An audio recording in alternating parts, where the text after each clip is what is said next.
Tingin kay mama, tingin kay mama daw, tingin kay mama. Bakit naman? Hello. Flying kiss na anak.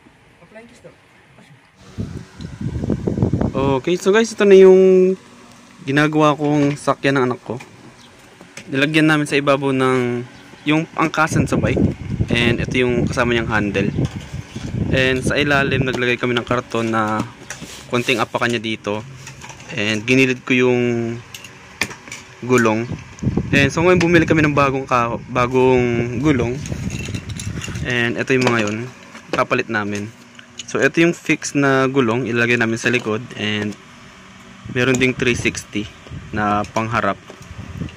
Ito kasing gulong na ito medyo luma. Medyo may alikabok sa loob. Kaya hindi siya umiikot ng maayos. So upgrade namin yung gulong. And itong ibabaw lalagyan din namin itong gantong kulay pink. Then upgrade natin.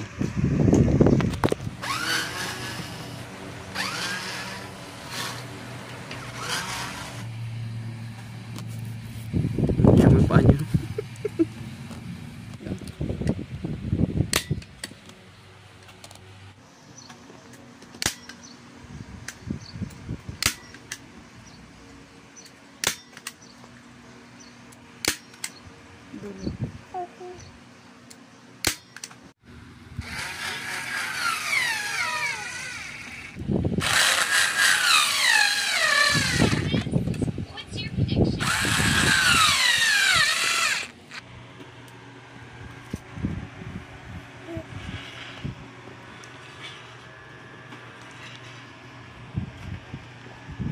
Uy.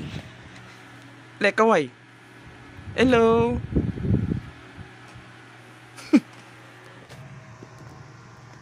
Uy guys, ito na yung bagong sakyan at yung anak ko. Hello. Kaway ka daw, kaway. Ay, nihiya. So ito yung bagong sakyan, ayos na namin. And may teddy bear sa harap. Lumang teddy bear lang to. And ito na yung gilid. So mas malambot na siya. Karton lang yung ilalim niyan. Tapos yung frame is kahoy na galing lang sa lumang crib. Nilaparan namin kasi pag yung dito na sa gitna yung gulong malambot, tumutumba. So nilaparan namin and nilagay sa pinakadulong gilid yung dalawang gulong. Para kahit tumayo siya dito, hindi siya madaling ma-out of balance. Nakarang kasi laging tumutumba eh. Tapos tingnan natin. Yan na. Sakay na dun, sakay dali.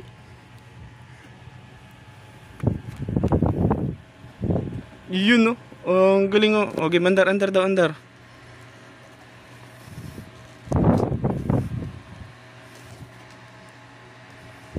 Okay na.